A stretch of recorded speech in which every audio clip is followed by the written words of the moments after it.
So, bit dark, isn't it? Sat in my local park. People might think I'm a bit of a weirdo, but whatever. So, see if anyone joins. If not, I'll just go on a ramble. We'll see what's what. I'm on my OnePlus 6 right now. It's kind of what I want to talk about a little bit. And I also wanted to... There you go, let's turn this way. I also wanted to talk about... I've owned the S9 Plus since it came out up until 2 days ago. And I had an iPhone X for almost 24 hours. And I've now got the OnePlus 6. So, I've got some thoughts. Let me tell you, I absolutely hated every minute of owning the Galaxy S9 Plus. That for me is the most overrated cell phone I have owned possibly ever. Don't get me wrong, it's great and everything. And I understand that, you know, Samsung don't want to reinvent the wheel every year. But the S9 Plus was a waste of time. They've stuck the Snapdragon 845 in the model over here in the United States. I know across elsewhere in the world other than China, and I think Canada, everywhere else, it's the Exynos. And I just think it's a missed opportunity for Samsung to show off their prowess with the 845, with the Exynos, because I don't think the 845 performs any better than the 835 and the S8. And this hype around the camera, that was a major letdown on the S9 Plus and the S9. You know, alright, take some pretty decent night shots, but they look like someone's just got a fingertip full of Vaseline and smeared it all over the picture. I just think they come out so soft. They lose a lot of detail because of the f1.5. I just didn't think they were impressive at all. They were no better for me than any single lens camera like a Pixel, or they were certainly no better than the fat boy's arms aching. They were certainly no better than the S8 for me. I don't think so anyway. I think the S8 may have even took some better pictures in certain kinds of low light, which is kind of weird. One thing about the S9 Plus is the screen is fantastic, but it's always been fantastic and always will be fantastic because that's their thing. That's Samsung's thing. No one's going to beat it. Not the iPhone, even though you get the Apple crowd saying it's the best thing ever.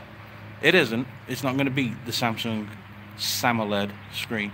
It is above and beyond everybody else's, and they're not going to let that technology go to anyone. They're going to keep it that way. I mean, look at LG. They tried to compete this year with the LG V30 and obviously the Pixel 2 XL. And, well, look how that turned out with their POLED screen. The POLED screen was pants. So, yeah, the screen was fantastic. And let me say the speakers on the S9 Plus this time around were really, really good. Really, really good. And I'm missing that right now. So, well, overall, I wasn't impressed. No one seems to be buying it. There's sales on it everywhere. It's just a really boring device. I mean, I suppose if you were coming from an S6 or an S7, then it'd actually be a worthwhile purchase, but people who go through flagships, and I go through phones usually quicker than anyone I know. I'm lucky usually to own a phone 2 weeks, 3 weeks before I'm hopping onto something else, whether it's something I've owned previously and I'm going back to it, or I'm just going to try something new. And I stuck with the S9 because everyone was raving about it, and I thought, well, let's keep it. And it did well for doing my videos. It does look good for that kind of thing, especially when you're doing YouTube on a budget. But the S9 Plus for me is not the best phone of the year like people were saying. The S9 Plus is an iteration, a sidestep device from last year's S8, and I think it's a total waste of money if you're going from an S8 to an S9, because you're going to be really, really disappointed, which is a shame.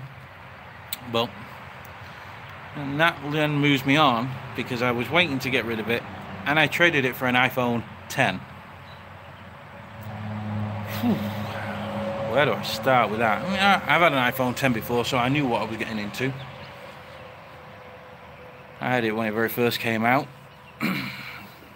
I'm not anti-iPhone at all. They're great at what they do. They do exactly what they say they're going to do. It's no nonsense. It's great build quality. It's extremely overpriced. And I always will say, and I don't care what anyone tells me, because I've worked for Apple and I've dealt with Apple customers, hundreds and thousands of them daily, that people buy Apple devices, especially iPhones, because it's cool and it's all they know, because it was something they got told to buy a while ago, and they've stuck with it. And they like iOS because it's familiar. It's never had a radical upgrade or design change. It's always been the same. You know, if you've used an original iPhone, then you've used every iPhone. It's just they had a few more bells and whistles, but unfortunately it's always the same experience. For me anyway, so yeah, I tried the iPhone 10. Camera on that is so inconsistent. Like, I don't get it, how it can take some photos that are out of this world, like pixel quality photos, and then it can take some of the shittest things that looks like it's just come out of a Moto G, the original one. I don't understand why. Feels good in the hand, the iPhone 10. Don't feel any better than the Samsung. I'd say the Samsung actually feels like a better build quality. People are going to hate me for that, but I just feel like that it does. It just looks a better design. Alright, it's not got the bezel-less display, but it also hasn't got the Bert and Ernie Sesame Street notch at the top as well. So yeah, the iPhone 10.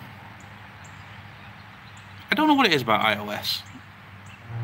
It's been refined and refined and refined, and the first thing I had to do with it... Oh, and now I'm getting messages. But it's been refined and refined and refined. Oh my God, leave me alone. What is she doing? I've just told her what I'm doing. Anyway, so it's been refined and refined and refined, and the notification system. I know it's changing in iOS 12, and I jumped straight onto the beta for iOS 12 because I could not handle that notification system. Oh my days, that notification system is just horrendous. And why it took so long to... No, bit of a deal breaker right there, straight away off the bat, notifications. Woo!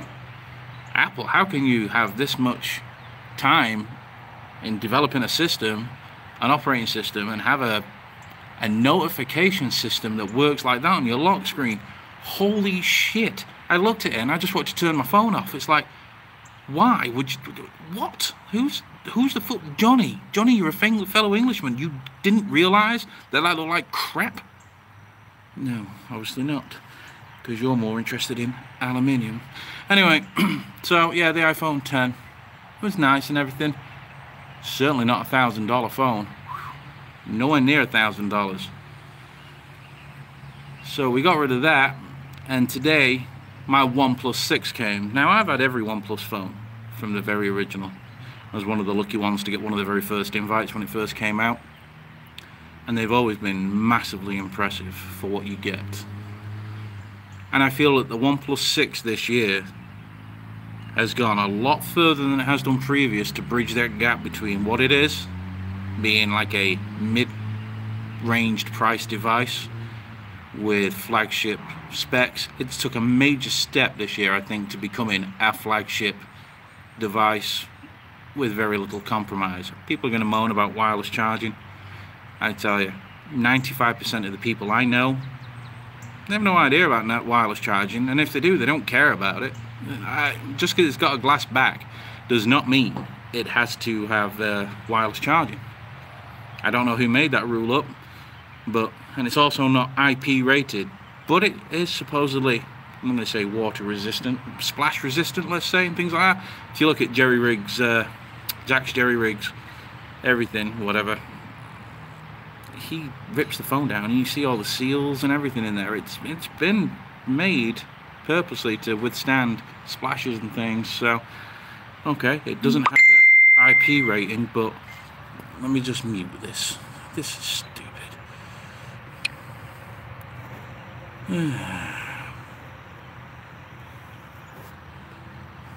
Anyway, I can't mute it, but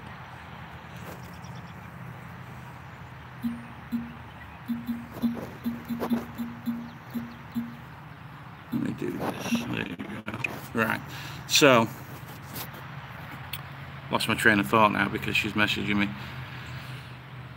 about pushchairs and things like that because I'm going to be a 42-year-old father.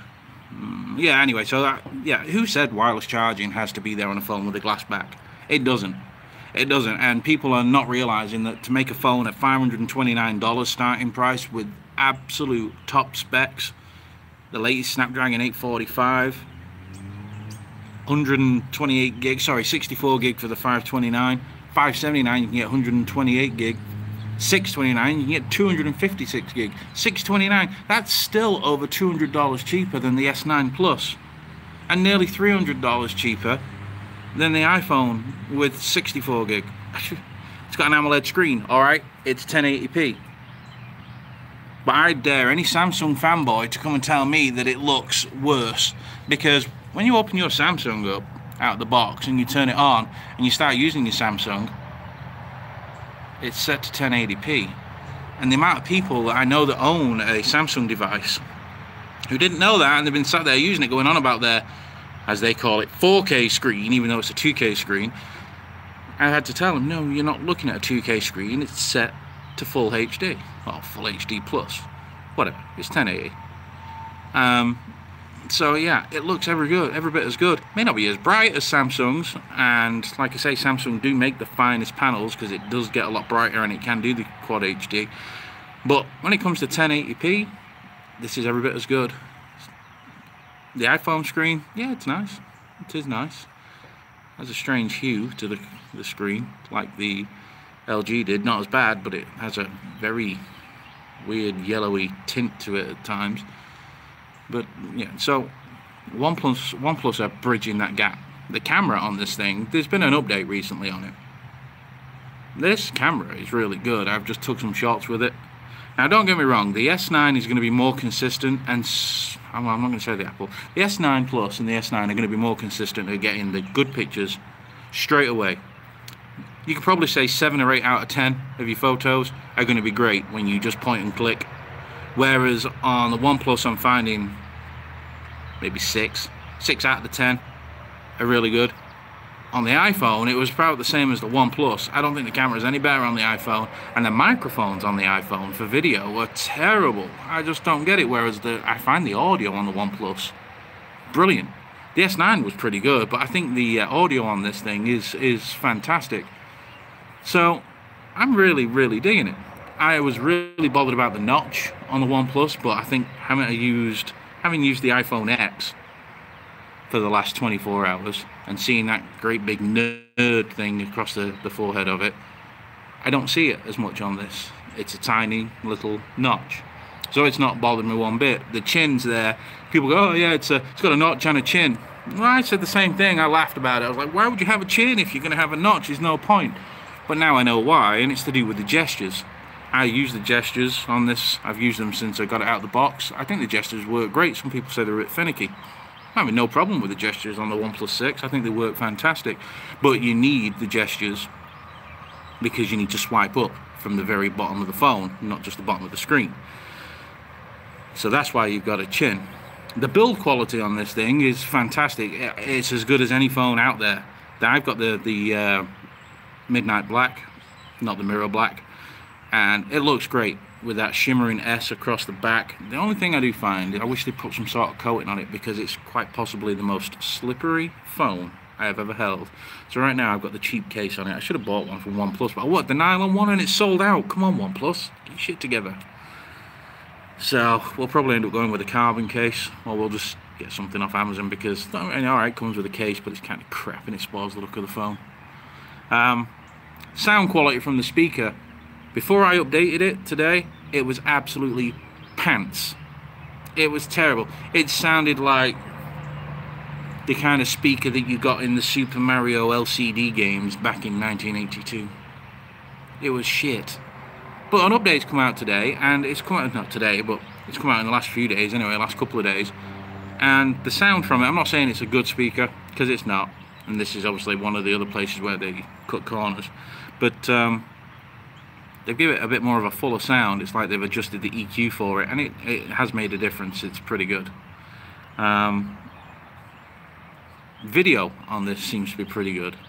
Like right now, I'm sat on the 16 megapixel front-facing camera. It looks pretty good from what I'm looking at, even though I'm not looking at the camera because I'm not used to looking into the phone. You don't normally see my ugly mug. Told you I like blue. But yeah, the cameras have been pretty good video-wise. Stability, it's fantastic on it. It's every bit as good as the Pixel for stability. It may even be a little better. It's better than the S9. The S9 stability was crap. So what I'm trying to get at here is OnePlus have created a cell phone this year that's got every extra you would probably need. Might not have everything you would want, but it's got everything you would need. And if you go for the 6 gig 64 version, it's pretty much half the price of a 64 gig iPhone 10. And it's over $300 cheaper than a Galaxy S9. And there is absolutely no way them phones are worth anywhere near as much as that. This phone is every bit as good as them phones, I'm telling you. Average Joe, if he was given these 3 devices and you removed all the names off them, like Apple and the Apple logo and that, alright, iOS, people are going to know from iOS, but just saying, for instance, you handed it to somebody who was not, you know, he's just average Joe. You handed him the 3 phones and you said, which one was the $1,000 phone? They'd probably laugh at you because none of them were like $1,000 phones, and then they'd ask you which one was the most expensive, and I bet they couldn't tell you. And I bet you any money that the Samsung would come way behind the OnePlus because it's faster. The cameras, I'm just going to say it, the cameras are better. Maybe inconsistent more, but better cameras, front and back. Build quality, really good. Screen, really good. Battery life, whew. That dash charge on this thing, I plugged it in before for 15 minutes. Bang! It's done. It's like, what? That's incredible. You know, what's the point of having wireless charging when you've got, I know it's not called dash charge now, but their rapid charge technology is amazing. There's no point. You start using a wireless charger and you're just gonna, it just takes away from the fast charging capability because you can't get a charger that's going to put out enough wattage to charge the OnePlus 6 up like dash charge does. So, you know, it's amazing, this phone. It really is. I wasn't going to do a review on it because everybody is, but I'll just do a no bullshit, my usual review like I do on my headphones. I seem to be turning into the audio guy right now, and that isn't meant to be. It wasn't meant to happen that way. I don't know why I've suddenly become the headphones and speaker man, because my passion is cell phones, tablets, computers. Audio was just a thing I seem to have fell into. So let's get a review out on this. Let me just tell you this, right? The Samsung Galaxy S9, I disliked it that much that through a family member, let's say, I managed to get a Moto G6 with their discount for $125. And I preferred using the Moto G6. Other than the camera, even though the camera wasn't bad for $125, I preferred using it because it felt different enough from the S9. It just, I don't know. The S9 Plus, I hated every moment of it. It's not worth $829. It's not even worth, if you can get it used, $600.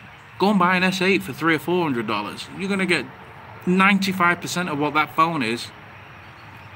And the colour blue that it comes in is better in the S8, I think. So anyway, so yeah, OnePlus has come to the fore and they took a big step and they've stepped up to the plate this year. And the OnePlus 6 is fantastic. The only problem is with the OnePlus 6, the biggest problem with the OnePlus 6 is the OnePlus 6T is only 5 months away now. And that's what pisses me off about owning a OnePlus phone. But I'm going to end up with a 6T anyway. It'll be interesting to see what they come up with the 6T. I don't know where they go from here to try and keep the cost down. They can't keep raising the price of the phone because then they're going to lose what they've got in their favour. So, let's see. LG, just doing their usual again. So the G7's just come out. $750. Who the? What? I mean, really? Who's going to pay? Well, maybe some of you have paid $750 for it. I think you're stupid if you have, but whatever. It's a nice phone, yeah, but it's in S9 territory. It's boring. It does nothing. It's nothing great. I think it's way overpriced for what you're getting. You're not paying for anything in particular that it's got fantastic, apart from a wide-angle camera. Is that worth 750 bucks? Yeah. Notice when LG have gone and done what LG normally do. So a little while back they released the LG V30S Think or ThinQ or whatever. It was $929. Obviously the same dildo who priced the G7 also priced the V30S. $930 with last year's specs. Alright, it had an OLED screen, but it was a bit of a shitter because it was the same one that was in the Pixel. Then it also had the Snapdragon 835. Alright, they bumped the RAM up to 6 gigs, so it helped out a little bit, but well, today they've just dropped the price by $330. You can now get it for $599. Why LG just don't go out and do that to begin with? They probably sell a lot more phones instead of being the flop and failure they usually are. So my advice is, if you're thinking about getting a G7, wait another 5 or 6 weeks. I guarantee you that phone's going to be $599. And that's probably where it should be, $599. And it's still going to struggle when you've got... The only thing that the G7's got going for it is carrier availability and the fact that you can pay monthly for it.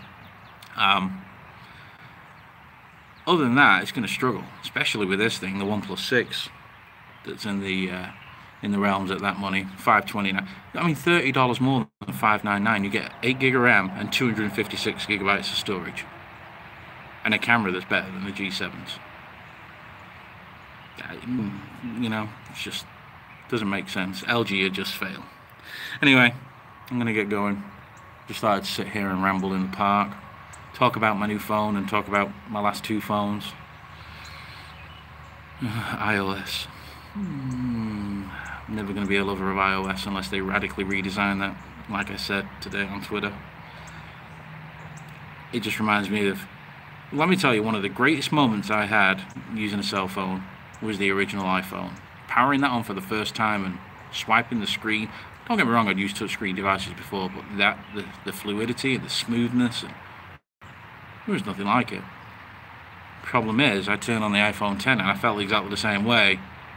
And I don't mean like, whoo, there's nothing like it. I mean, I felt exactly the same as, well, I used this 10 years ago. It doesn't seem to be any different, so that's my problem with iOS, which is a good thing for some people, like I say. They like familiarity. I don't, really. I like things to upgrade and change with the times. But, alright, I'm going home. I've had enough sitting on this park. It's 90 degrees and it's humid as feck. So, alright, it's one of those rare times you get to see my chubby cheeks. No one was here, but maybe people will watch the replay. I just figured I'd try this for once because I've never done it. And there you go. I'm 5 away from 300, by the way. Or I was at the start of this video. If I get to 300, I'll do a Q&A. The Englishman in Ohio. Ohio, of all places. But I like it. But anyway. Alright, guys. I'll see you later. Cheerio.